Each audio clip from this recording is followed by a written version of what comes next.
Welcome to our 441 presentation about Congregation Beth El and Politz Day School. The four of us completed a needs assessment at Congregation Beth El, but were unfortunately unable to run groups at that site. And so due to time constraints, we all ran one group at Politz Day School and have one hypothetical group to present to you today. So this is our presentation surrounding these groups. For the organizational profile, we identified that the students were having difficulties with social interaction and emotional regulation, largely in part due to the COVID-19 pandemic. And so we decided to focus on separation anxiety and emotional regulation.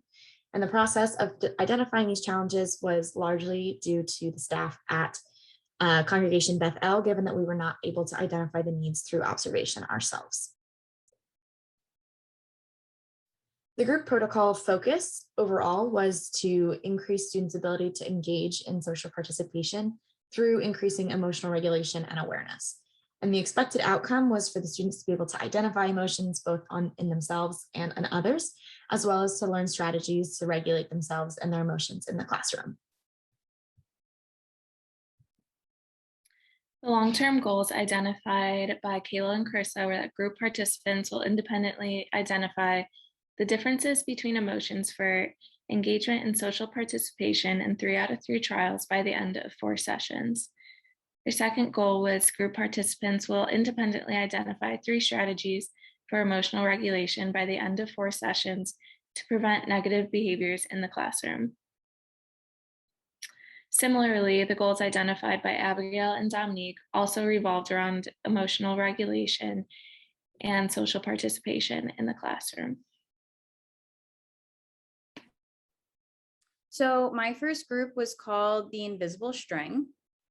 And the goal of this was by the end of the session, participants would identify one strategy to decrease negative feelings associated with being away from attached individuals, such as their parents. The activity was called, the warm-up activity was called That We're All Connected, and participants would throw a ball of string around, and when they caught the ball, they would name someone who they are attached to, someone that they love. And then that transitioned really nicely into the Invisible String, which was the main activity. It is a book by Patrice Karst, and the activity participants drew a portrait of themselves and then connected to the people who they are attached to. The purpose of this was to develop the concept of the invisible string, where students recognize that they're always connected to loved ones by their invisible string, even when they're far apart. And all participants shared who they're attached to via the invisible string, and there was a further discussion about how we feel when we're not with our loved ones. Some successes was that participants added meaningful comments while sharing and discussing the book, and they understand the concept of the invisible string and were able to apply to their lives. Participants were highly engaged in the warm-up and the activity, but struggled to maintain engagement after sharing their activity projects, which was the main challenge. And all the participants were so excited by their own drawing that they did not pay attention to the discussion afterwards. And I implemented an immediate downgrade to the activity because of not meeting the students beforehand. However, I think that this was the right step because there were less steps in the activity and it allowed for increased sharing time at the end of the group. For outcomes, the emotional regulation associated with separation anxiety was not needed in the classroom as identified by the teacher. And for some recommendations, you can have them bring in a family photo, or you can have students bead 2 small bracelets just as more tangible reminders of the invisible string. And for increased participation, I would suggest setting up ground rules beforehand. There was a lot of talking over each other and they struggled to listen to their peers. My hypothetical group was called Let's Chill Out. The goal was that by the end of the session, participants would identify one strategy that helps them to relax when feeling overwhelmed or frustrated. The activity for the warm-up was called Ball of Emotions, and it's designed to identify negative emotions such as anger, frustration, or anxiety. And the activities included a Play-Doh station, a deep breathing station, and a positive affirmation station. And the purpose of the activity is for students to identify and implement one calming activity when feeling stressed or overwhelmed. And a brief discussion would follow the third station to wrap up the session. Participants would be encouraged to identify their favorite calming activity and why. For successes, I believe a shorter time frame will be beneficial. And based on the first group, participants always seemed eager to participate in a new activity. And for some challenges based on the previous section of my group, I think regrouping after 3 stations would be difficult for sustained attention. And to downgrade that, I think completing this activity over one day in 10 to 15-minute increments would allow for increased attention. For outcomes, it is expected that most of the students would achieve the session goal of identifying one strategy to self-regulate emotions. And for some recommendations for the same activities, breaking up the students into small groups, this would allow for increased engagement and focus. And for additional activities, any other beneficial activity that includes mindfulness, meditation, moving through yoga, and discussing feelings with friends, and mixing up these activities could increase participation and give more options for participants to find the right match for them.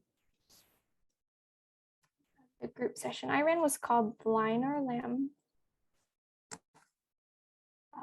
Our goal was by the end of the session, students will independently identify 2 characteristics of appropriate behavior and 2 characteristics of inappropriate behavior in the classroom setting.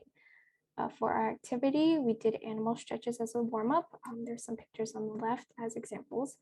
Then we sorted adjectives to describe a lion and a lamb, for example, loud, wild, calm, or gentle. And lastly, we made a paper plate craft, lamb craft, as reminders to be like lambs in the classroom. For our discussion, students were encouraged to share how they felt about the experience of participating in the group and ask what are some ways you can be like a lamb in the classroom and what are some things we should not do in the classroom. Some successes. Students were engaged in the animal stretches warm-up and eagerly raised their hands to give responses and share their thoughts when questions were asked. All of the students were able to complete the craft and express that they enjoyed making it during the discussion at the end. Some challenges, there wasn't enough space to do all of the animal stretches. Students completed steps of the craft at different speeds. And we also helped all of the students put liquid glue on their paper plates to prevent messes.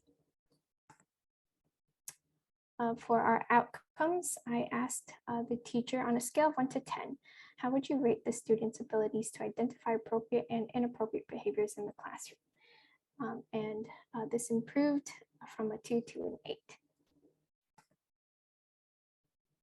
And some recommendations, you can ask the students to spread out before the warm-up. You can provide all of the materials in a pre-prepared plastic baggie for efficiency and hygiene. You can also have coloring sheets ready to give to students who complete their craft earlier than others. Another recommended activity based on the organizational profile we completed is an activity that can help the students develop the skill of inhibition to sit still when participating in education. So they could play a version of musical chairs in which the students would have to sit still for a designated amount of time after the music stops. For my hypothetical group, it would be called COVID-friendly calm down cuddles.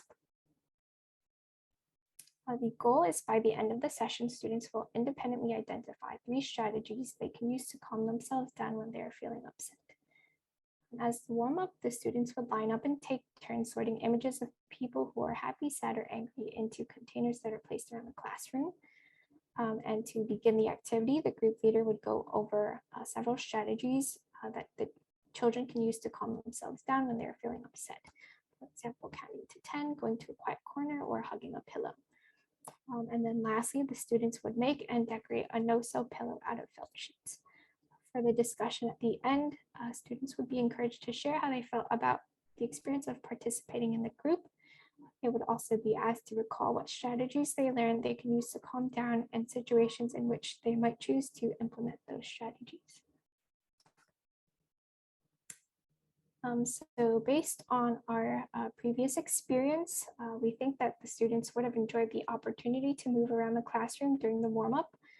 And since they enjoyed crafting before, they likely would have been fully engaged in making the pillow craft and been able to complete it. Some challenges, they probably would have completed the craft at different speeds, and some students might have needed more help than others.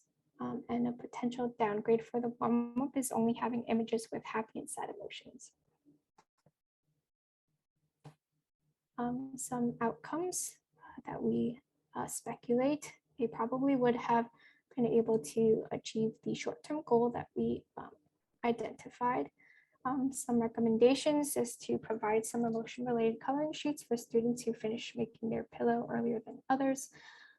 To implement the group with older kids at the site, you can include images of fear and disgust in the warm-up also. And greater participation can be elicited by providing a large assortment of decorating materials that appeal to students of varying ages and genders.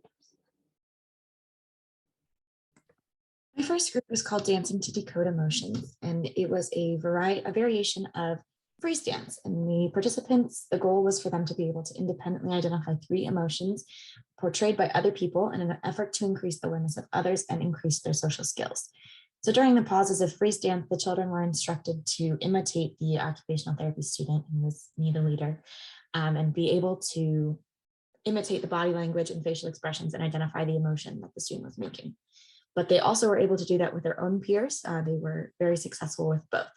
There was a brief period of time at the beginning of the group in which rules were discussed, and a short period of time after the group in which the lesson was recapped, and it was focused on how important it is to pay attention to the emotions of others and the way that they present in their face and body. Some successes of this group were that the students were extremely capable of identifying emotions, and they were also very engaged. Their attention didn't hold for longer than half of an hour, but that was to be expected. And while all students were able to participate, a few did struggle to stay on task. Some challenges were that this group was designed for different client population, and so this was not really a need for this particular group of students. So it was difficult to keep them on task, but they were very successful in being able to complete it.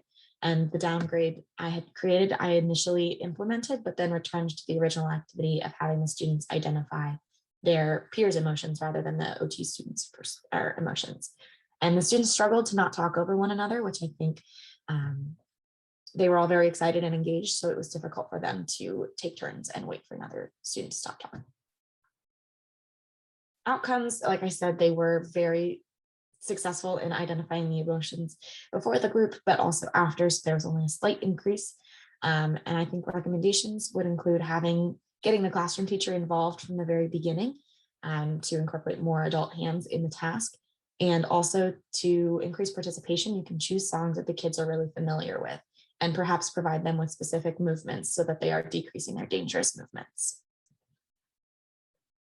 My second group that was hypothetical would have been called Tiny Beads, Big Feelings, in which the students would be expected to independently identify 3 facial expressions that align with 3 specific emotions. So on the left, you'll see some beads with faces on them, and the children would have been finding these beads in a small container of uncooked rice and then aligning them with an emotional regulation level chart on the table. And so the purpose of this group would be to reinforce and introduce the concept of emotional zones of regulation, given that they're already very capable of identifying emotions. So the students would have practiced fine motor skills and emotional identification through this activity. And the discussion likely would have revolved around the emotional zones of regulation. The successes of this group, given that it was hypothetical, would have been likely that they would have enjoyed the activity and been engaged and would have been able to succeed in identifying the emotions and the zones of regulation. But based on the challenges that were experienced at the first site, it is predicted that the children would have had difficulty paying attention, and it would have likely been needed to downgrade the activity to use bigger beads and to remove the rice from the activity entirely in order to minimize opportunities for the children to be distracted and to increase the focus on the emotional regulation component of the activity. So given that the group was not run, there were no outcome measures, but they likely would have been able to meet the short-term goal for the group. And as previously mentioned, changing the activity to focus more on the zones of regulation rather than the fine motor component would have been a helpful way to change the activity for the future. And also focusing on emotional regulation zones during the school day could be a useful way for the teacher and the classroom staff to incorporate this group into other activities. The first activity that I ran was called Meet in My Zones. The goal of this activity was that students would be able to identify each of the 4 zones by associating them with an emotion with no more than one verbal cue. And the purpose of this activity was to create a tangible tool to assist the students in identifying emotions they are feeling throughout the day in hopes of developing the insight needed for self-regulation. Consequently, this would also help their instructor identify why some behaviors may be occurring in the classroom. Prior to engaging in this activity, the students did play an emotional dice game in which they took turns rolling a dice and showing on their faces and bodies what that the emotion it landed on looked like, as well as sharing a time that they felt that emotion. This was followed by an introduction to the zones of regulation, and the poster for that is on the following slide. And then during the activity, the students created emotional masks shown to the left, in which all 4 masks correlated to a zone of regulations, and the students were encouraged to recall the emotion from each zone and draw what that emotion meant to them.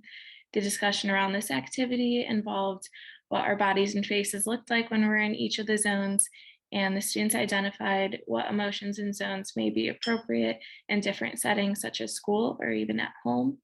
And they began to discuss what strategies might be helpful in getting them back into the green zone throughout the day.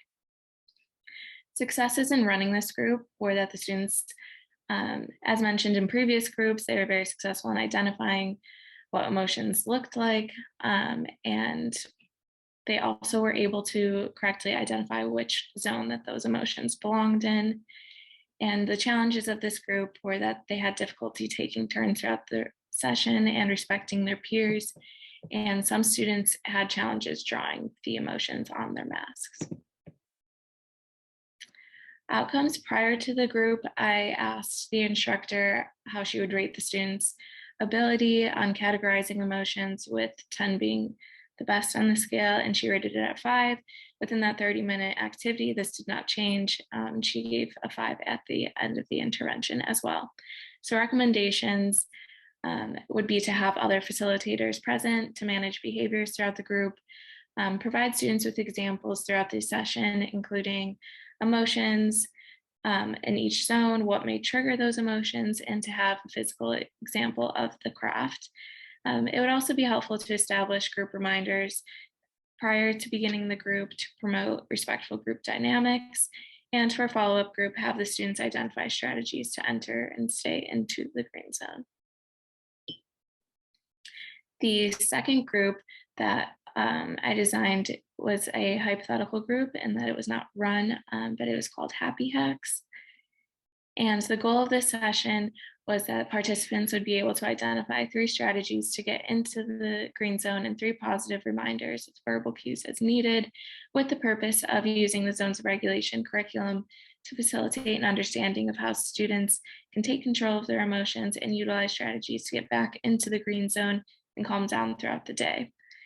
Prior to beginning this activity, they would engage in emotional charades in which they took turns acting out different emotions, while the other students guessed what emotion they were acting and what zone that emotion belonged in. The activity itself would involve creating a classroom poster, which includes strategies to calm down or re-enter the green zone, as well as positive reminders. Students would be provided with sample strategies and reminders to paste onto the poster, as well as blank pieces to come up with their own. Discussion around this activity would have likely involved what makes them happy, as well as what compliments they like to hear throughout the day, to turn those into self-affirming statements. And students would also likely reflect on how the activity made them feel. Successes would have likely been that the students would be able to identify ways to calm down as they displayed the ability to do this in the previous group, as well as some positive reminders to contribute to the activity. And the students would presumably be successful in the emotional charades warm-up, as they have appropriately identified emotions in others previously. Some challenges may be that they have difficulty with the teamwork needed to be successful in making the posters, as they have had some challenges working together at times, and also maintaining attention to the activity, as it is not a very active activity. And since this group was not run, there are no outcome measures to report. However, it is likely that they would have met the short-term goal proposed for this group. Some recommendations include adapting the activity to be a more individualized craft, and having the group complete their own happy hacks should the children not be able to work together cooperatively in making the classroom poster. Also providing examples would be extremely helpful, and to increase participation of all students. You can have them alternate taking turns coming up to the poster and contributing a strategy or reminder on their own. For our program outcomes, we asked the preschool teacher 4 questions that were related to our goals, both before and after we ran our groups. The first question was, on a scale of 1 to 10, how much separation anxiety do students experience on average? This went down from a 4 to a 2, meaning less separation anxiety. The second question, on a scale of 1 to 10, how would you rate students' abilities to identify basic emotions? And this improved from a 7 to an 8. So the third question, on a scale of 1 to 10, how would you rate students' abilities to identify emotional zones that are appropriate for the classroom setting? This improved from a 2 to an 8. On a scale of 1 to 10, how would you rate students' abilities to regulate their emotions? And this improved slightly from a 2 to a 4. Some of the skills that students were able to acquire in practice include the ability to identify emotions based on facial expressions and body postures, the ability to identify the 4 zones of regulation, the ability to identify strategies they can use to calm down when feeling upset, the ability to differentiate appropriate versus inappropriate classroom behaviors. And lastly, they were able to practice taking turns, sharing, and listening to peers when they're speaking.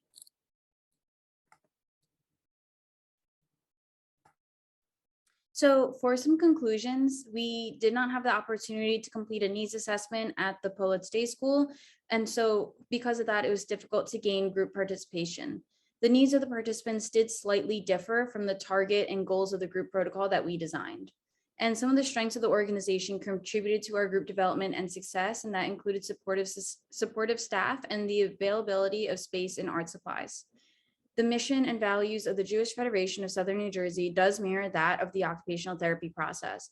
They're looking to bring individuals together through shared occupations such as culture to achieve their highest potential and lead fulfilled lives, which does mirror the process of occupational therapy.